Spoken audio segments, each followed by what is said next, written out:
Welcome back to The Explainer. Today, we are looking at one of the absolutely most dynamic product evolutions in the history of mobile computing, and that's Samsung's Galaxy Tab ecosystem. You know, we're really going to untangle this wild 15-year history, tracking how it went from literally a single, kind of quirky experiment to the massive, globally dominant lineup we know today. Okay, let's dive into this. So here is our roadmap. First up, the first Galaxy Tab. Second, the 2014 lineup split. Third, the current Galaxy ecosystem. And finally, number 4, the tablet evolution. We're going to trace this whole story from just one experimental device to a highly specialized army of tablets. Section 1, the first Galaxy Tab. Let's take a trip back to November 2010 when the original 7-inch Galaxy Tab first hit the scene.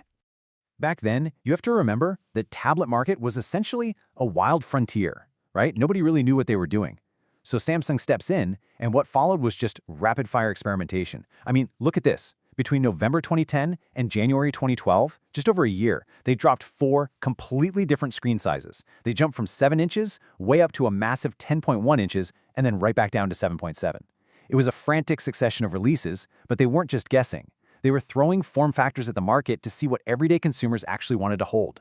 And this brilliantly illustrates exactly what they were doing. It was a totally chaotic but completely necessary era. The weights fluctuated wildly, from a highly portable 340 grams all the way up to a pretty hefty 560 grams. Now think about holding that while you're reading in bed. That 200-gram difference, it completely changes the experience. It's like night and day. So Samsung was constantly tweaking the screen size and the weight during this trial and error phase just to find that perfect consumer fit. Section 2, the 2014 lineup split. So with all these random sizes flooding the market, how exactly did Samsung organize the growing chaos? Well, that brings us to 2014. This year was really the climax of their evolution. Samsung realized they needed a cohesive strategy. So they made the strategic division of the Galaxy Tab series into distinct, specialized product families. This was huge. They shifted away from that confusing, single sequential line of tablets and started building an entire ecosystem of specialized devices based strictly on user needs and price points. And this split established 4 foundational pillars. Let's walk through them. First, the Galaxy Tab S, which was the premium, high-end flagship experience. Then, the Tab Active, introduced for tough, rugged environments. The Tab A served as the standard, everyday option. And finally, the Tab E was the true entry-level tier. For the very first time, consumers had a clear, logical map. You could finally figure out exactly which device fit your life. Now, to truly grasp the scale of the engineering happening during this 2014 window, 9,500. Just take a second. Let that massive number sink in and think about what it actually represents. That is the milliamp hour battery capacity of the 2014 Tab Pro 12.2. Absolutely massive. Remember that original 2010 model we looked at a minute ago? It only had 4,000. So in literally just 4 years, Samsung more than doubled the power capacity. A radical engineering leap for sure.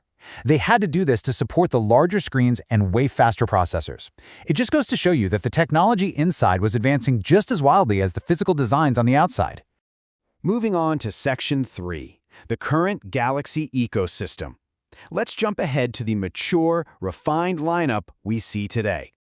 After years of refining everything and, discontinuing those older lines, today's landscape relies heavily on the rule of 3. 3 clear pillars today. We have the flagship, which is the Tab S, the everyday, the Tab A, and the rugged, the Tab Active.